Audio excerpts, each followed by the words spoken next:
Hello student, कैसे हो आप सब। आपका स्वागत है अपनी इस क्लास में। आज हम पढ़ेंगे अपना नेक्स्ट टॉपिक जिसका नाम है सतत आवेश वितरण यानी कंटिन्यूअस चार्ज डिस्ट्रीब्यूशन। अभी तक हमने क्या पढ़ा था, टॉपिक थोड़ा रिवाइज कर लेते हैं। अभी तक हमने पढ़ा कि किसी बिंदु आवेश के कारण लगने वाला या दो बिंदु आवेशों के कारण बल या बिंदु आवेश के कारण विद्युत क्षेत्र की तीव्रता। आज हम पढ़ेंगे सतत आवेश वितरण। इसका मतलब क्या होता है? आवेश वितरण का मतलब समझ गए होंगे, चार्ज को बांटना या किसी वस्तु को चार्ज देना। ठीक है, अब किसी वस्तु को चार्ज कैसे दे, जैसे मान लो ये एक शीट है अपनी, ठीक है, या कोई पाइप है या कोई अपना क्यूब है। ठीक है, 3 डायमेंशन ले ली हमने। ये तो 1D में, ये हो गया 2D में और ये हो गया 3D में। ठीक है, अब हमें इन तीनों में से किसी को चार्ज डिस्ट्रीब्यूट करना है यानी चार्ज को बांटना है इनमें। तो हम कैसे रखेंगे, जैसे यहाँ रख दिया, यहाँ यहाँ यहाँ ऐसे। ठीक है, तो हम ये मानते हैं जब इस प्रकार चार्ज को देते हैं तो ये चार्ज पास पास होते हैं आपस में। तो हम ये लिखते हैं कि ये पास पास है तो एक कंटिन्यूअस चार्ज डिस्ट्रीब्यूशन है यानी सतत आवेश वितरण। ठीक है, तो सतत आवेश वितरण का मतलब समझ गए, किसी वस्तु को दिया जाने वाला आवेश जो हम किस रूप में मानते हैं कि दिया जाने वाला आवेश क्या है, कंटिन्यूअस है यानी सतत है। ठीक है, अब ये आवेश वितरण भी 2 प्रकार से होता है, सॉरी 2 नहीं 3 प्रकार से।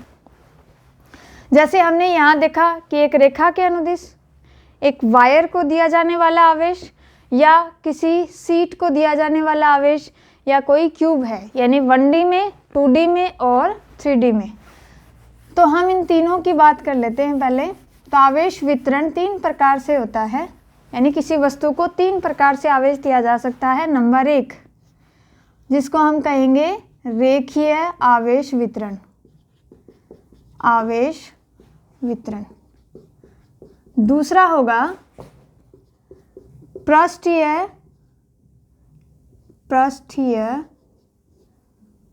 आवेश वितरण। और तीसरा होगा नंबर 3 आयतन आवेश वितरण। तीनों का मतलब बताएंगे। आयतन आवेश वितरण हम एक उदाहरण से समझते हैं इस चीज़ को। जैसे आपको किसी वायर को चार्ज देना है, ठीक है, ये एक वायर मान लिया हमने इस प्रकार, एक पतला सा इसी प्रकार होता है। इस वायर को आपको आवेश दे दिया आपने, plus plus plus plus plus, मान लो धनात्मक आवेश देना है हमें। ठीक है, तो ऐसे ही कंटिन्यूअसली हम क्या मानेंगे कि इस वायर पर आवेश किस प्रकार से डिस्ट्रीब्यूट है, एक के बाद एक के बाद यानी लगातार। ठीक है, तो इस प्रकार के आवेश वितरण को हम क्या कहते हैं, सतत आवेश वितरण। और उसमें कौन सा, रेखीय आवेश वितरण। यानी सतत आवेश वितरण क्या होता है, लंबाई के अनुदिश दिया गया आवेश, लंबाई के अनुदिश दिया गया कह दो या फिर वितरित आवेश या बांटा गया आवेश। ठीक है, अब बात करें किसी, जैसे लंबाई के अनुदिश किसी वलय को हो सकता है, इसके एग्जाम्पल पढ़ें तो वलय हो सकती है या कोई तार यानी वायर, और वलय को हम कहते हैं रिंग। ठीक है, अब पृष्ठीय आवेश की बात करें तो पृष्ठ को दिया जाने, पृष्ठ कैसे बनता है, 2D से, यानी 2 विमाओं से क्या बनता है, एक पृष्ठ या एक तल बनता है। तो पृष्ठीय आवेश वितरण क्या होगा, क्षेत्रफल को के अनुदिश मान सकते हैं क्योंकि क्षेत्रफल तल में ही होता है।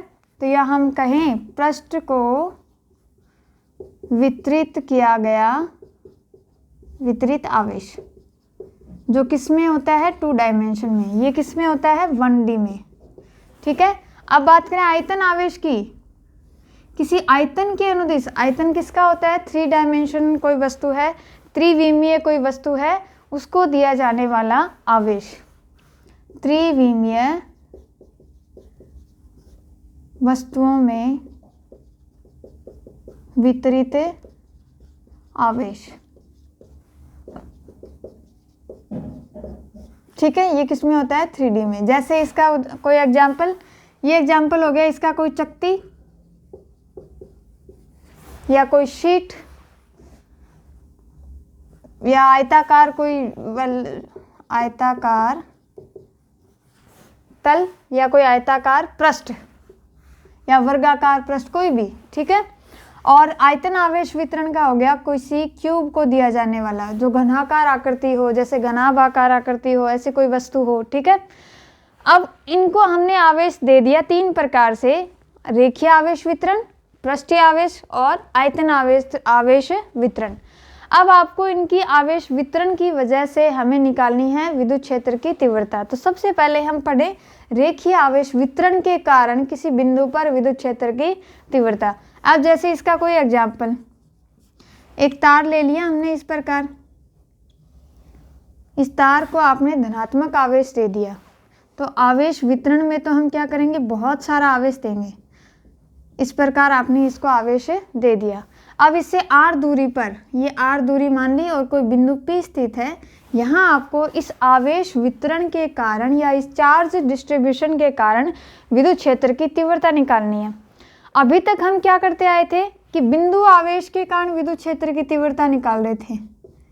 बिंदु आवेश के कारण, बिंदु आवेश का मतलब क्या होता है, केवल एक छोटा सा आवेश, ठीक है, जिसे हम लगभग पॉइंट के समान मान सकते हैं, और उसके कारण विद्युत क्षेत्र की तीव्रता का सूत्र आता था अपना KQ/R²।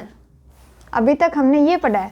अगर वो बिंदु आवेश धनात्मक आवेश है तो विद्युत क्षेत्र की दिशा क्या होगी, धनात्मक आवेश से दूर। अगर वो बिंदु आवेश ऋणात्मक आवेश है तो विद्युत क्षेत्र की तीव्रता की दिशा क्या होगी, आवेश की ओर, ठीक है। यहाँ हम बात कर रहे हैं बहुत सारे आवेश रखे हुए हैं, ठीक है, उनके कारण किसी बिंदु पर हमें विद्युत क्षेत्र की तीव्रता निकालनी है। तो एक हमने पढ़ा था अध्यारोपण का सिद्धांत, उस टॉपिक का नाम था बहु आवेशों के कारण विद्युत क्षेत्र की तीव्रता। अब उसमें बहुत सारे आवेश रखे हुए थे, याद करो, जैसे कोई निकाय है उसमें बहुत सारे आवेश है Q1 से लेके Qn तक, इसमें आपने कोई परीक्षण आवेश रख दिया Q0, ठीक है। इस परीक्षण आवेश पर इन सभी आवेशों के कारण विद्युत क्षेत्र की तीव्रता निकाली थी, और टोटल तीव्रता कितनी आई थी, सभी आवेशों के कारण अलग अलग तीव्रताओं का सदिश योग। वही काम इसमें करें तो ये बहुत ज़्यादा जटिल हो जाएगा, यानी इसके कारण निकालेंगे, फिर दूसरे के कारण, फिर तीसरे के कारण, ऐसे बहुत सारे आवेश है, सबके कारण विद्युत क्षेत्र की तीव्रता निकालेंगे, उन सबको जोड़ देंगे, तो ये तो बहुत ज़्यादा टफ हो जाएगा। इस समस्या से बचने के लिए हमने एक टर्म और इंट्रोड्यूस किया जिसको हम कहते हैं आवेश घनत्व। एक नाम और आता है इसमें, आवेश घनत्व,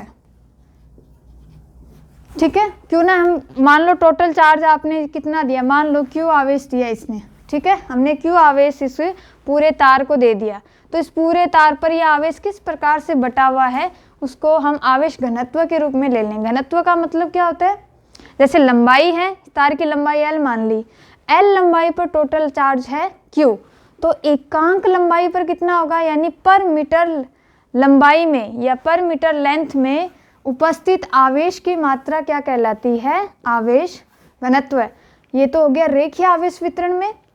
पृष्ठीय आवेश वितरण की माने तो पृष्ठ के अनुदिश आवेश दे रहे हैं, और आयतन आवेश के लिए माने तो आयतन के अनुदिश आवेश दे रहे हैं, ठीक है। अब पृष्ठीय की बात करें तो कोई पृष्ठ मान लिया आपने, जैसे एक शीट मान ली इस प्रकार, ठीक है, कोई चकती मान ली।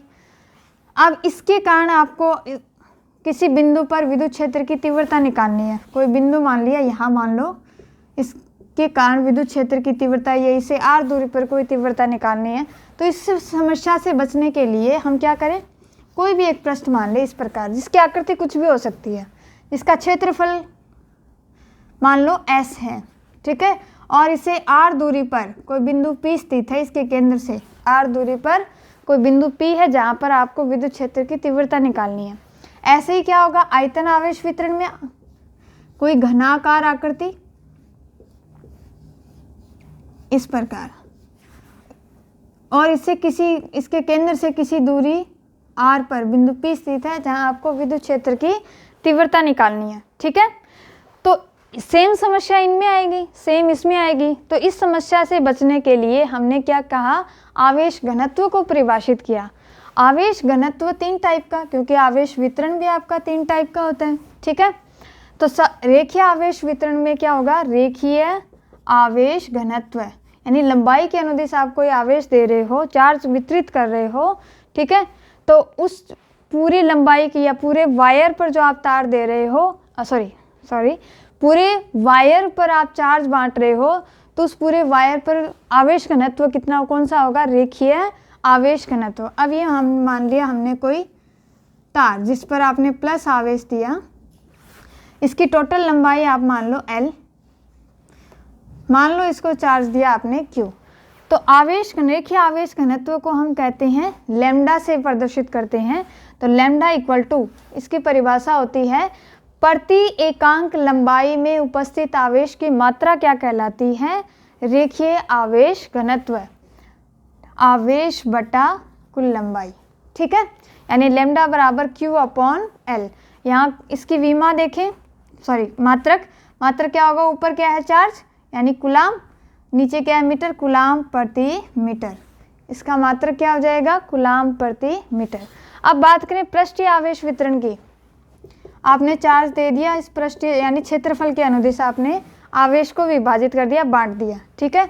अब इसके केंद्र से r दूरी पर आपको बिंदु P पर विद्युत क्षेत्र की तीव्रता निकालनी है। तो ऐसे ही तो हम नहीं कर सकते कि सभी आवेशों के कारण तीव्रताओं का सदिश योग, बहुत ज़्यादा टफ हो जाएगा। इसमें भी हम कौन सा करेंगे, आवेश घनत्व। इसमें जो आवेश घनत्व लेंगे पृष्ठ के अनुदिश या किसी क्षेत्रफल के अनुदिश, उसको हम कहेंगे पृष्ठीय आवेश घनत्व, पृष्ठीय आवेश घनत्व, जिसको आप कहोगे सिग्मा से।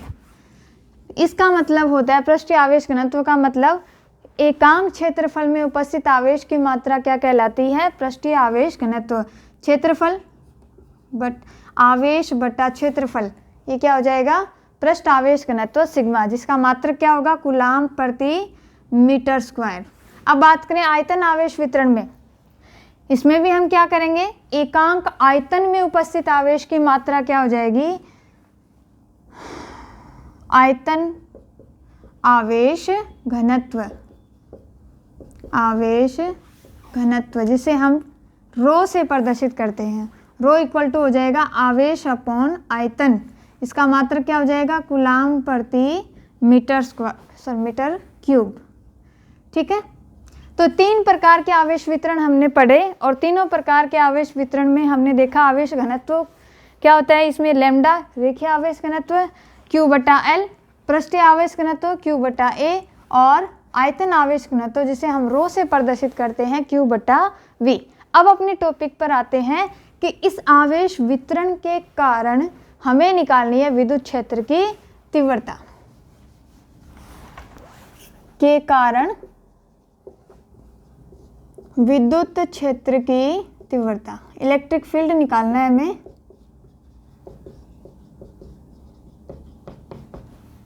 ठीक है, अब मान लो इसे r दूरी पर कोई बिंदु P है जिस पर आपको विद्युत क्षेत्र की तीव्रता निकालनी है।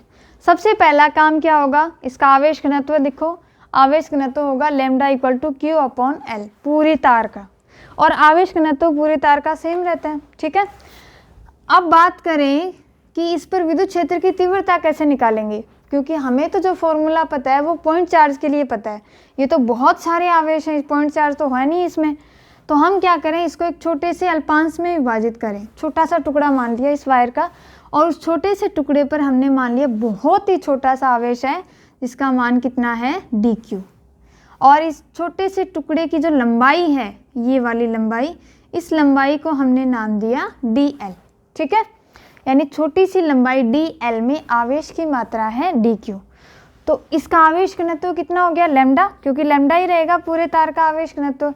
अब इस टुकड़े की बात करें तो dq by dl, dq by dl, यानी छोटे से हिस्से की बात करें तो आवेश बटा लंबाई, ये क्या हो जाएगा, आवेश घनत्व।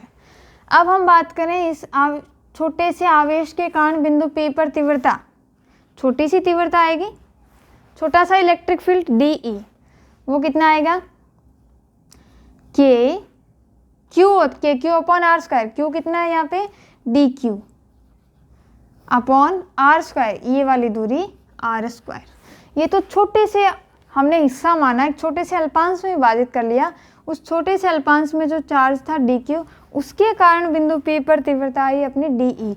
ऐसे ही पूरे तार को हम क्या कर सकते हैं, छोटे छोटे अल्पांशों में विभाजित कर सकते हैं, और सभी अल्पांशों के कारण हमें बिंदु P पर तीव्रता निकालनी है। तो इस छोटे से हिस्से के कारण तीव्रता dE, और छोटा सा हिस्सा मानेंगे उसके कारण तीव्रता dE, तो सभी के कारण तीव्रता dE, और सभी के कारण टोटल निकालनी होगी तो हम टोटल के लिए क्या कर सकते हैं, समाकलन का चिन्ह काम में ले सकते हैं, यानी जोड़ने के लिए। तो कुल तीव्रता कितनी आ जाएगी पूरे तार के कारण, इसको समाकलन कर दें, ठीक है। अब dE की value k dq upon r square, ठीक है। अब देखो k की वैल्यू, k तो बाहर आ जाएगा, कांस्टेंट है, तो k आ गया 1 अपॉन k की वैल्यू रख दी 4 पाई एप्सिलॉन नॉट। अब dq की वैल्यू भी रख सकते हैं यहाँ से, ये रहा, यहाँ से हम निकालें dq की वैल्यू, तो dq equal to lambda into dl, ठीक है। यहाँ से dq की वैल्यू रख दी हमने, k तो बाहर है ही, lambda into dl upon r square. Lambda भी कांस्टेंट है क्योंकि पूरे तार पर हर प्रत्येक बिंदु पर आवेश घनत्व क्या रहेगा, सेम। तो लैम्डा को बाहर ले आए, ये आ गया लैम्डा बाहर, और समाकलन dl अपॉन r स्क्वायर। अब ये समाकलन किसके सापेक्ष है, लंबाई के अनुदिश है, ठीक है। तो ये इसको हम कहेंगे रेखीय समाकलन या लाइन इंटीग्रल, ठीक है। तो इस प्रकार से हम इस पूरे वायर के कारण जो सतत आवेश वितरण किया था हमने, रेखीय आवेश वितरण, इसके कारण बिंदु P पर विद्युत क्षेत्र की तीव्रता इस प्रकार से हम निकाल सकते हैं। अगर आगे देखा जाए पूरी L लंबाई की, तो हम ऐसे लिख सकते हैं 1/4 pi epsilon not lambda upon r square समाकलन dl। समाकलन dl मतलब इस पूरे तार की लंबाई, इस पूरे तार की लंबाई L दे रखी है तो हम लिख देंगे यहाँ L, ठीक है। तो लैम्डा इंटू एल, वापस लैम्डा इंटू एल क्या रख देंगे, क्यू, के क्यू अपॉन आर स्क्वायर। वैसे ही हो गया सूत्र जैसे कि बिंदु आवेश के कारण विद्युत क्षेत्र की तीव्रता निकालनी है, ठीक है। यहाँ तक समझ में आया। रेखीय आवेश वितरण के कारण हमें किसी बिंदु आवेश पर आर दूरी पर किसी बिंदु पर विद्युत क्षेत्र की तीव्रता निकालनी थी, तो हमने क्या किया, उसको आवेश घनत्व के पदों में एक टर्म को परिभाषित किया, लैम्डा, यानी रेखीय आवेश घनत्व। पूरे तार का रेखीय आवेश घनत्व निकाल लिया। रेखीय आवेश घनत्व क्या होता है, प्रति एकांक लंबाई पे उपस्थित आवेश की मात्रा क्या कहलाती है, रेखीय आवेश घनत्व, यानी Q/L। तो सबसे पहले हम इस पूरे तार के आवेश को छोटे से टुकड़ा मानेंगे जिस पर आवेश है dq और जिस छोटे से हिस्से की लंबाई है dl। तो इसका आवेश घनत्व कितना हो गया, dq/dl, ठीक है। ये लैम्डा भी वही है, ये लैम्डा भी वही है, ठीक है। अब हम इस छोटे से टुकड़े को हम बिंदु आवेश मान सकते हैं जिसके कारण विद्युत क्षेत्र की तीव्रता क्या आएगी, कुछ इस प्रकार, ठीक है। हम यहाँ तक लिख सकते हैं इसका फॉर्मूला, ये वाला। अगर आपको टोटल लंबाई दे रखी है तो समाकलन dl का मान आप लिख सकते हो, ठीक है। अब हम बात करें पृष्ठीय आवेश वितरण। पृष्ठ को वितरित किया गया आवेश या पृष्ठ के अनुदिश दिया गया आवेश क्या कहलाता है, पृष्ठ आवेश वितरण, ठीक है। जैसे चकती या कोई आयताकार पृष्ठ है या कोई वर्गाकार शीट है, कोई भी, ठीक है। अब इसके लिए हम क्या करेंगे, पृष्ठीय आवेश घनत्व के पदों में लिखेंगे, सिग्मा इक्वल टू Q/A। एकांक क्षेत्रफल के दिया जाने वाला आवेश क्या कहलाता है, पृष्ठीय आवेश घनत्व। अब हमें निकालनी है विद्युत क्षेत्र की तीव्रता। तो जहां हमने ये तरीका अपनाया, ये यहाँ सेम ये तरीका इसमें अपनाएंगे।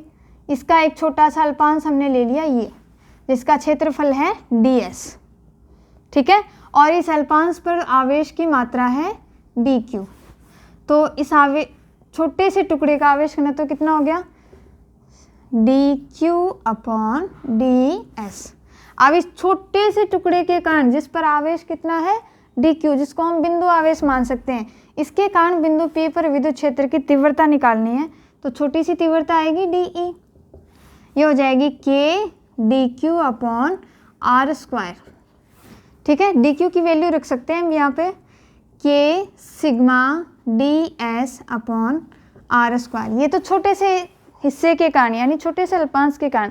ऐसे ही हम संपूर्ण पृष्ठ को छोटे छोटे अल्पांशों में विभाजित मान सकते हैं। तो प्रत्येक सभी अल्पांशों के कारण विद्युत क्षेत्र की तीव्रता को हम समाकलन के रूप में लिख सकते हैं। समाकलन डी ई। डी की वैल्यू रख दें k sigma D S upon R square. K sigma क्या है यहाँ पे कांस्टेंट, के की वैल्यू रख दें 1/4 pi epsilon naught sigma D S upon R square. और ये समाकलन किसके अंतर्गत है? पृष्ठ के, तो इसे हम कहेंगे पृष्ठीय समाकलन। ठीक है, ई इक्वल टू हम लिख सकते हैं sigma upon 4 pi epsilon naught पृष्ठीय समाकलन D S by R square. ठीक है, अगर आपको संपूर्ण पृष्ठ का क्षेत्रफल दे रखा है, दे रखा क्या, अगर मान लो आपको आयताकार पृष्ठ दे रखा है तो आयत का संपूर्ण पृष्ठ क्षेत्रफल आ जाएगा। अगर चक्ति दे रखी है चक्ति का क्षेत्रफल आ जाएगा। ठीक है, अब बात करें आयतन आवेश घनत्व के कारण आयतन आवेश वितरण के कारण किसी बिंदु पर विद्युत क्षेत्र की तीव्रता, तो ऐसे इसमें छोटा सा हिस्सा मानेंगे। ठीक है, उस छोटे से हिस्से का आयतन हमने मान लिया dv और उस पर आवेश है dq। इस पे भी हमने आवेश बांट रखा है इस प्रकार। तो एक छोटा सा अल्पांश ले लिया dq। इस छोटे से अल्पांश और छोटे से आयतन के कारण आवेश घनत्व कितना आएगा? dq by dv। यहाँ से dq की वैल्यू कितनी आ जाएगी? रो dv। ठीक है, अब बात करें छोटे से हिस्से के कारण विद्युत क्षेत्र की तीव्रता, k dq upon R square. dq की जगह वैल्यू रख दी k rho dv upon R square. तो संपूर्ण आवेश वितरण के कारण विद्युत क्षेत्र की तीव्रता सभी का क्या कर देंगे? समाकलन। तो k और सिग्मा तो बाहर आ जाए, k और रो तो बाहर आ जाएगा और dv upon R square. k की वैल्यू रख दें तो 4 पाई एप्सिलॉन नॉट, ये आ जाएगा आयतन आवेश वितरण के कारण विद्युत क्षेत्र की तीव्रता। तो तीनों में डिफरेंस आपको समझ में आ गया होगा कि अगर वायर के अनुदिश किसी वायर को आप आवेश दे रहे हो और उसके कारण किसी बिंदु पर पूरे तार के कारण किसी बिंदु पर विद्युत क्षेत्र की तीव्रता निकालनी है तो कुछ इस प्रकार से निकालेंगे। ठीक है, पृष्ठीय आवेश वितरण किसी क्षेत्रफल के अनुदिश आप क्या दे रहे हो? आवेश दे रहे हो, तो उसके कारण विद्युत क्षेत्र की तीव्रता इस प्रकार, और आयतन आवेश वितरण के कारण विद्युत क्षेत्र की तीव्रता इस प्रकार। ठीक है, अब इस पे एक सवाल करते हैं। बोर्ड क्लास में सवाल लगभग पूछा जाता है कि किसी वलय को की अक्ष के अनुदिश, वलय की अक्ष पर कोई बिंदु स्थित है, उस पर विद्युत क्षेत्र की तीव्रता निकालनी है। लगभग पूछा गया है बोर्ड क्लास में, तो आप एक बार इसको देख लो।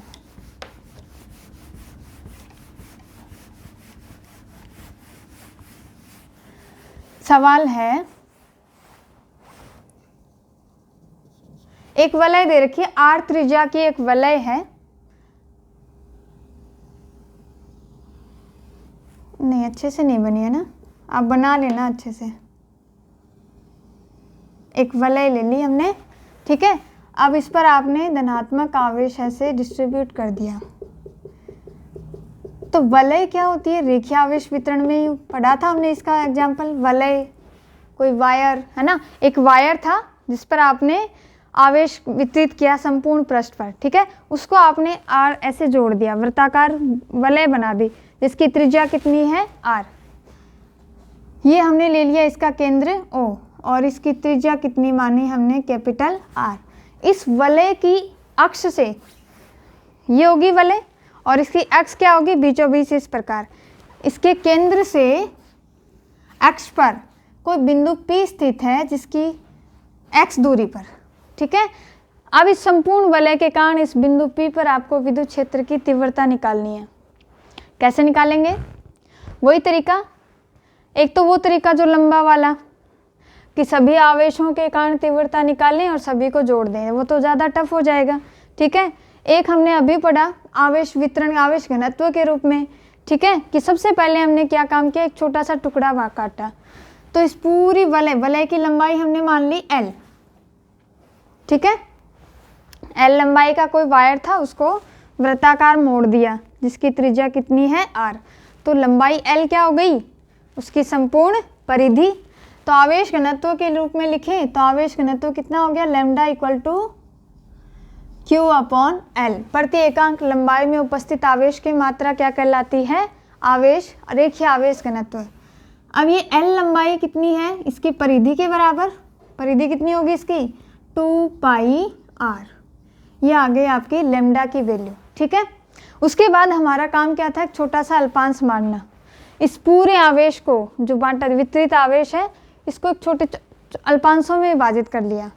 एक अल्पांश हमने यहाँ काट लिया, इसकी लंबाई हमने ले ली dl और इस पर आवेश हमने मान लिया dq। तो सममिति से हमने दूसरी तरफ भी इसका एक dl लंबाई का अल्पांश ले लिया और अब इस पर चार्ज ले लिया हमने dq। ठीक है, अब इस dq अल्पांश के कारण जो कि एक पॉइंट चार्ज की तरह व्यवहार कर रहा है, उसके कारण बिंदु P पर विद्युत क्षेत्र की तीव्रता, पहले तो दोनों के बीच की दूरी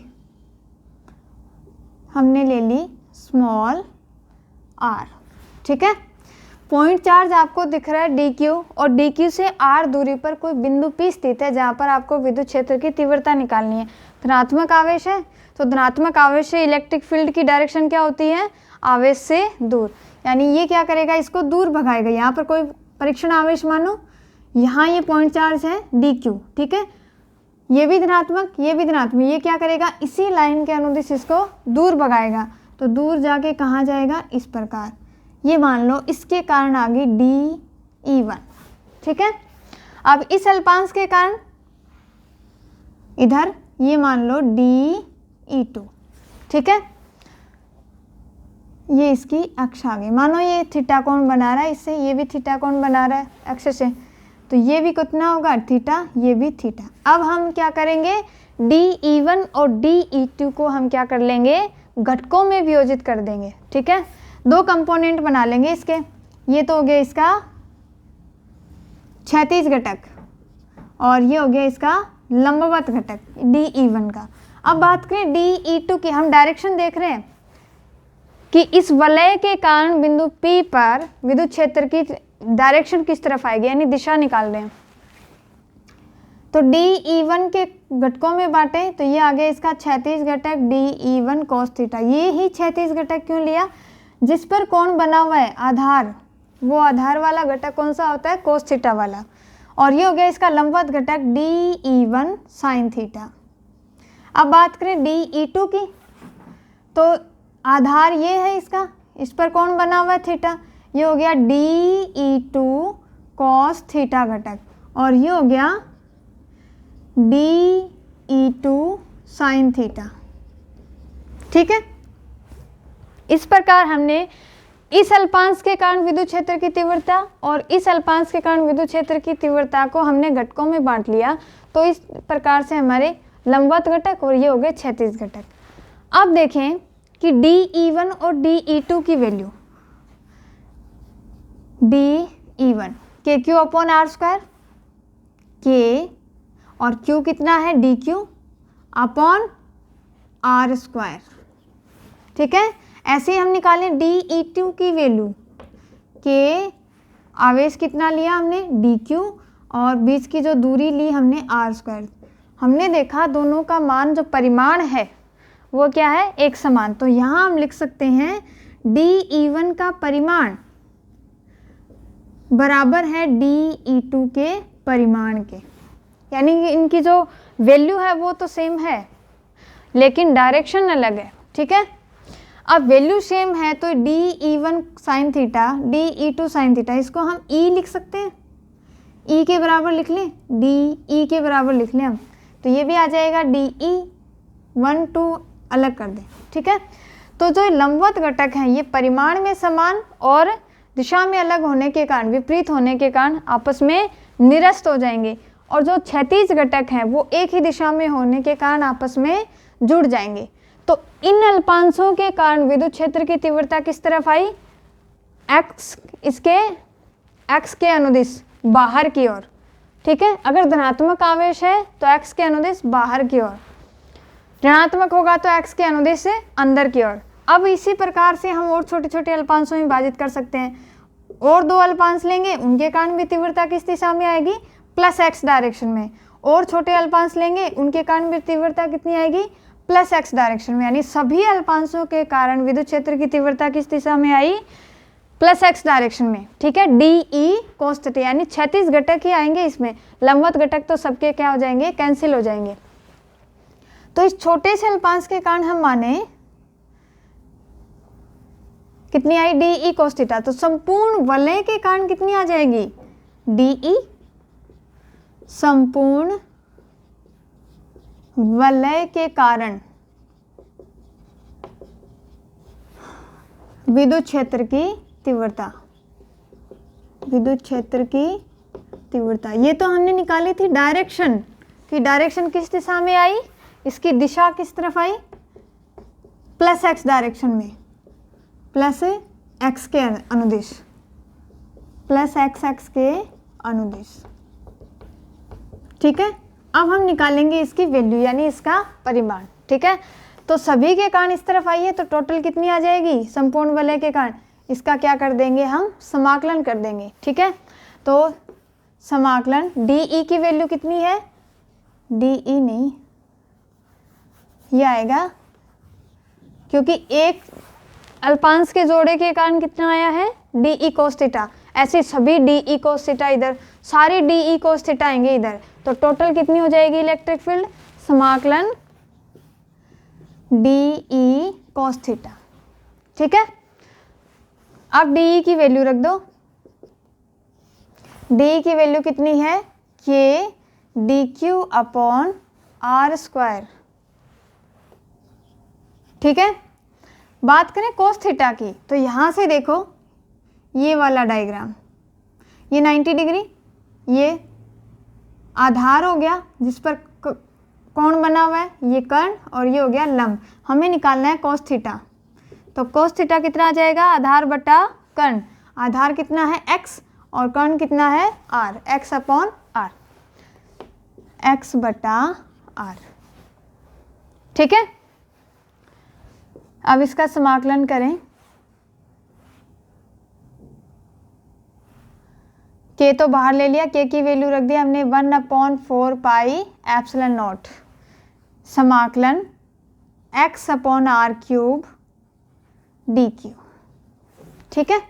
अब डी क्यू की वैल्यू हम रख सकते हैं, डी क्यू की वैल्यू कैसे रखें, डी क्यू इस छोटे से अल्पांश का कितना आएगा, lambda equal to D Q upon D L, तो यहाँ से डी क्यू कितना आ जाएगा, लैम्डा डी एल, लैम्डा की वैल्यू रखनी है तो लैम्डा इक्वल टू आ जाएगा क्यू अपॉन 2 पाई आर, ठीक है। तो E equal to 1/4 pi epsilon naught, x को भी आप बाहर ले लो, और डी क्यू की वैल्यू आ जाएगी lambda D L upon R cube, lambda को भी हमने बाहर ले लिया, लैम्डा इंटू एक्स, समाकलन D L upon R cube, ठीक है। आर क्यूब समाकलन किसके सापेक्ष है, लंबाई के, ठीक है। तो आर क्यूब को भी हम क्या ले लेंगे, बाहर ले लेंगे, अपॉन आर क्यूब, तो इसको हम लिख सकते हैं समाकलन डी एल, समाकलन डी एल का मतलब संपूर्ण वलय की लंबाई। अब संपूर्ण वलय की लंबाई यहाँ से हमने नापनी स्टार्ट की, तो हमने देखा ये तो वृत्त की परिधि के बराबर है, कितनी आ जाएगी 2 पाई आर, lambda upon 4 pi epsilon not, X upon R cube की वैल्यू भी देखेंगे, समाकलन डी एल की वैल्यू कितनी आएगी 2 पाई कैपिटल आर, क्योंकि संपूर्ण वलय की परिधि जिसकी त्रिज्या कितनी है आर, 2 पाई आर। अब बात करें छोटे आर की वैल्यू, छोटे आर की वैल्यू यहाँ से देखो ये कितनी आ जाएगी, कुछ इस प्रकार, आधार स्क्वायर प्लस लंब स्क्वायर, या लंब स्क्वायर प्लस आधार स्क्वायर अंडरूट में, तो यहाँ हम लिख सकते हैं are capital R square plus x square की घात 1/2, तो वैसे ही थी, ऊपर घात है 3, कितनी हो जाएगी 3/2, ठीक है। E इक्वल टू, अब देखो लैम्डा इंटू 2 पाई आर, इनको हम एक साथ लिख लें, x को इधर ले आओ, और लैम्डा इंटू 2 पाई आर को हमने एक साथ लिख दिया, ये आपको कहीं दिखाई दे रहा है, लैम्डा इंटू 2 पाई आर यहाँ से निकाल लें, 2 पाई आर को इधर ले जाएं तो q की वैल्यू आ जाएगी यहाँ से लैम्डा इंटू 2 पाई आर, तो इसकी जगह हम क्या रख सकते हैं q, यानी संपूर्ण वलय को दिया गया आवेश। E इक्वल टू 1/4πε0, इसकी जगह हमने लिख दिया q, और ये आ गया x upon r² plus x² की घात 3/2। यह आ जाएगा संपूर्ण वलय के कारण वलय की अक्ष से x दूरी पर बिंदु P स्थित है, जिस पर विद्युत क्षेत्र की तीव्रता है इतनी। अब एक कौन से अगला कंडीशन ले अगली कि अगर x की वैल्यू बहुत बहुत बहुत ज़्यादा है वलय की त्रिज्या से, मतलब ये वलय है और इससे बहुत ज़्यादा दूरी पर कोई बिंदु है जिस पर आपको इस वलय के कारण या इस वलय के जो टोटल चार्ज है उसके कारण विद्युत क्षेत्र की तीव्रता निकालनी है। ठीक है, तो x की वैल्यू r से बहुत ज़्यादा हो तो इस टर्म में देखिए, यानी x² की वैल्यू तो r से और भी ज़्यादा आएगी, r² से। तो हम क्या कर सकते हैं, r² को नगण्य मान सकते हैं, लगभग 0 के बराबर। x को हम अनंत माने और अनंत में कुछ भी जोड़ो घटाओ कितना आएगा, अनंत ही आएगा। ठीक है, तो इस कंडीशन में E इक्वल टू कितना होगा, 1/4πε0 qx upon r² plus x² की जगह क्या आ जाएगा, केवल हम लिख देंगे x² और इसकी घात कितनी, 3/2। इसको अलग से हल करें, x की घात 2 और इसकी घात 3/2, घात के ऊपर घात हो तो आपस में गुणा हो जाएगी, तो ये कितना आएगा x³। यह आ जाएगा E equal to 1/4πε0 qx upon x³। x से घात 3 में से 2 कितनी बची, 2, तो E इक्वल टू कितना आ जाएगा, 1/4πε0 q अपॉन x²। ये तो कुछ वैसा ही है जैसे कि पॉइंट चार्ज के कारण किसी x दूरी पर बिंदु P पर विद्युत क्षेत्र की तीव्रता। ठीक है, यानी इस वलय से बहुत ज़्यादा दूरी पर कोई बिंदु रखा हो तो ये वलय उसको कैसे दिखाई देगी, एक बिंदु आवेश की भांति। ठीक है, जिसके कारण विद्युत क्षेत्र की तीव्रता कितनी आएगी, E equal to 1/4πε0 q upon x², यानी कि q अपॉन x²। ठीक है, ये आता है बोर्ड क्लास में, लगभग पूछा जाता है ये सवाल। अब इस पर एक सवाल करते हैं। सवाल है कि कोई वलय दे रखी है आपको और उससे x दूरी पर कोई गोला रखा हुआ है।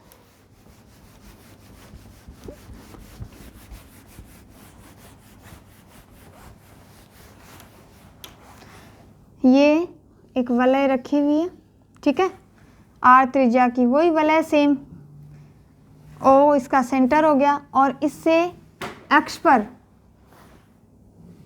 x दूरी पर कोई बिंदु है जिसके ऊपर किसी गोले का केंद्र रखा हुआ है।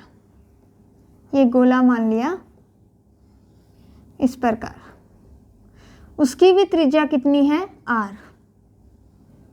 ठीक है, एक वलय के x पर r त्रिज्या का एक गोला रखा हुआ है और x की वैल्यू आपको दे रखी है √3r। ठीक है, आपको निकालना है गोले, ये गोला दे रखा है, और वलय के मध्य लगने वाला बल। ठीक है, अब ये वलय इसके ऊपर कितना विद्युत बल लगाएगी वो निकालना है। विद्युत बल कैसे होता है, F इक्वल टू QE। ठीक है, F इक्वल टू QE। तो सबसे पहले हमें क्या निकालना होगा, E। तो हम जानते हैं, अभी हमने पिछला टॉपिक पढ़ा कि कोई वलय है और उसके x पर, x दूरी पर कोई बिंदु रखा हुआ है। बिंदु मतलब ये वाला कोई गोला मान लिया, उस पर तीव्रता कैसे निकालते हैं, k की जगह वैल्यू रख दी 1/4πε0 q upon r² plus x² की घात 3/2 इंटू x। अब हम x को नगण्य नहीं मान सकते क्योंकि x की वैल्यू दे रखी है, तो इतनी x की वैल्यू ये रख दें तो तीव्रता कितनी आ जाएगी, 1/4πε0, इधर कर लेते हैं,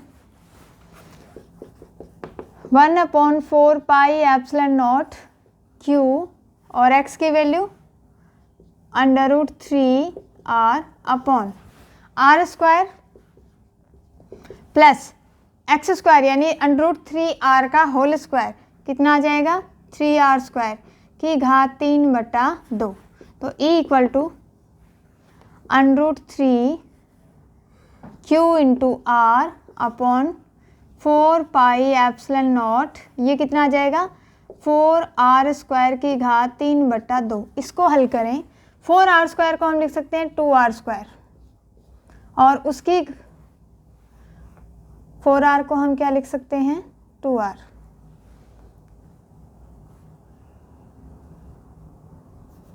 सीधा ही कर लो, ठीक है। 4r² की घात 3/2, ठीक है। इसको हम क्या लिखें, 2 की घात 2 r² लिख सकते हैं। अब इसको बाहर लिखें तो इसको हम ऐसे लिख सकते हैं 2 की स्क्वायर r का स्क्वायर, ठीक है।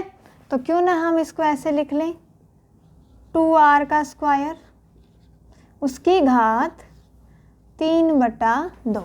घात के ऊपर घात होती है तो वो क्या हो जाती है, आपस में कट जाती है। तो इसकी घात कितनी आ गई 2r की घात 3, 2 को 3 बार गुणा किया 8, ये आ गया 8r³। तो E equal to √3 QR upon 4 pi epsilon naught 8r³, एक r से ये कट गया। E इक्वल टू कितना हुआ √3 8 चौके 32 पाई एप्सिलॉन नॉट Q अपॉन 8 तो गुणा कर ही दिया ना, Q अपॉन r²। या हम इसको ऐसे लिख सकते हैं 1/4 पाई एप्सिलॉन नॉट की जगह K लिख दिया, √3/8 KQ अपॉन r²। जो आंसर सही लगे वो आंसर कर देना, ठीक है। ये था वलय के कारण x पर कोई विद्युत क्षेत्र की तीव्रता कोई बिंदु, उसके ऊपर कोई एक एग्जाम्पल जो बोर्ड क्लास में पूछा जाता है, ठीक है। आज के लिए इतना ही, बाकी हम टॉपिक हम करेंगे नेक्स्ट क्लास में।